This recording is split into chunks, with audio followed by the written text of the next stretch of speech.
Hello everybody, it's Kim here, and as you've probably already heard, Amazon has just bought Whole Foods, poisoning customers with tainted ginger that I have here from Whole Foods, coming from, I believe it's Frontier Herbs and Spices. They do a lot of the herbs and spices in the co-op, Frontier does, and this was bought from Whole Foods. And this ginger has made me sick. Headaches, stomach aches, overall bad feelings, not sleeping well. When I left the store with this ginger, I kind of knew something was wrong with it because immediately after trying it, I just didn't feel good and decided to give it an opportunity to make sure that it was the ginger and not something else that was going on with me. As you know, I've been sick from the food that I bought from Fondy's Farmers Market, and I thought this ginger would help out with the way I was feeling from the fucked up food from Fondy's Market, and that was not the case, as this ginger has been tainted. I'm going to say this again, I'm a vegetarian for over 20 years.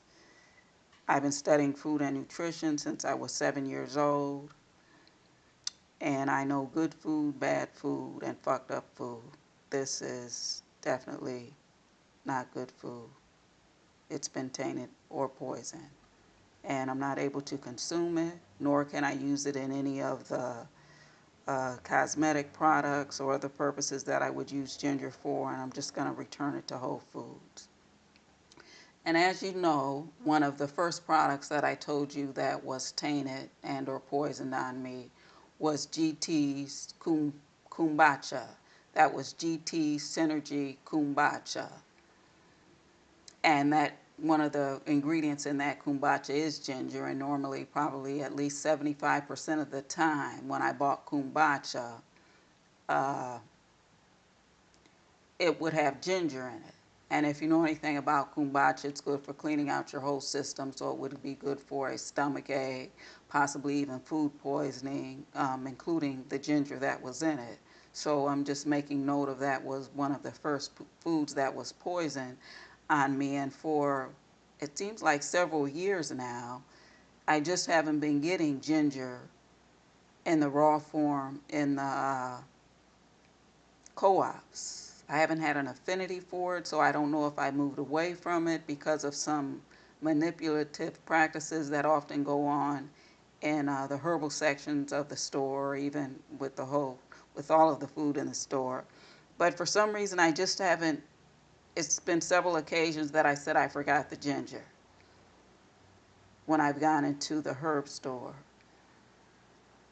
And I'm just thinking about that. And sometimes when as you're cleaning your system out and detoxifying, and only eating certain foods, I don't know if I moved away from it because it's been tainted for some time, which I don't think so since the tainting just started happening, but I'm not sure.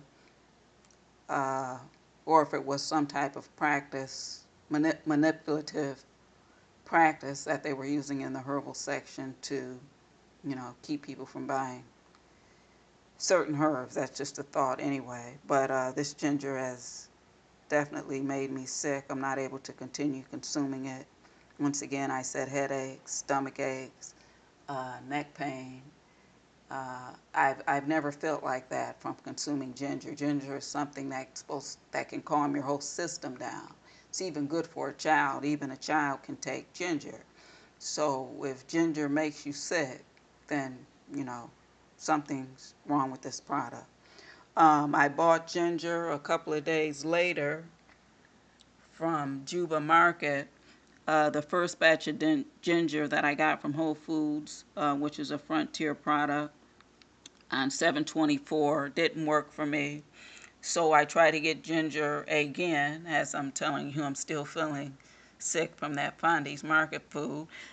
And this ginger is Zayed or Zayed.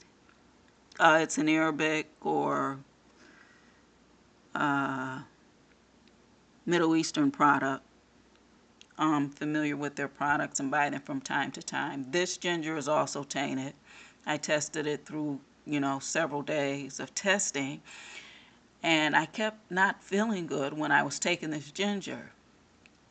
And so finally, on the last taste test, I tasted a familiar poison that's been put in some of the other foods that they've tainted on me. So this ginger is definitely bad also.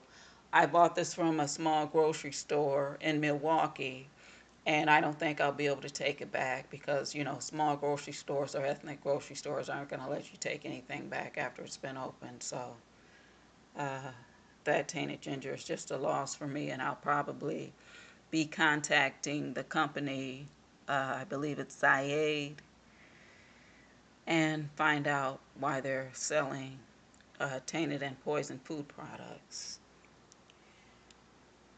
And this ginger is definitely going back to Whole Foods. So what does Amazon buying Whole Foods mean for us? Monopolizing our foods. They could deliver good food to one person and not deliver good food to another person if they choose. Um, of course, going into the store and getting tainted and poisoned food. As I'm going to different stores, I'm not always going back to the same store. There's some stores I don't even want to go to anymore. So knowing that they could have the, obviously the poison food in place for a certain amount of time and then, take it out. I've also found some other supplements that I've found tainted and poisoned that I'm going to be returning, and I'll talk about those in my next video. So just be careful with your food, and check your food raw or cooked for any discomfort that you may feel, any different taste. Sometimes it could be tasteless. You might not taste anything, or you might not taste anything at first. For example, a very spicy herb like ginger might, somewhat cover up the taste of the poison, and the poison, which I've experienced before, could be completely odorless and tasteless. Uh, just food for thought. Watch and check your food, and please support my efforts to prevent corporate government food poisoning. Thank you very much. Have a great day.